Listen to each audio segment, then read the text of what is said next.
弟兄姊妹平安，每日靈修，有主嘅愛充滿，能叫愛人如己。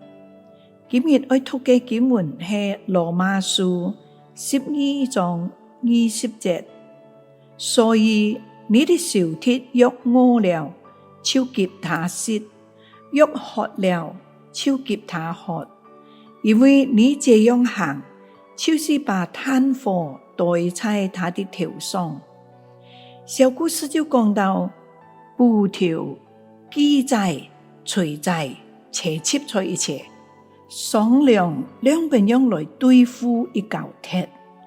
首先係布條好用力嘅對緊鐵塊斬下去，不過斬開幾下，布條嘅口都唔厲害，越斬越無能為力。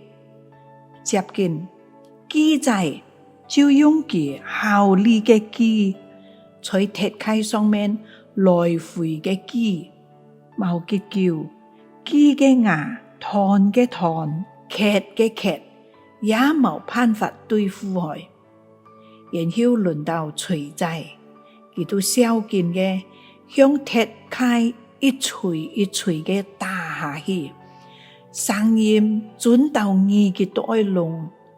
但係錘來錘去，鐵塊還係圓圓笨笨嘅樣，錘仔嘅柄都落去，在旁邊嘅火焰就插落來話：我可以試冇？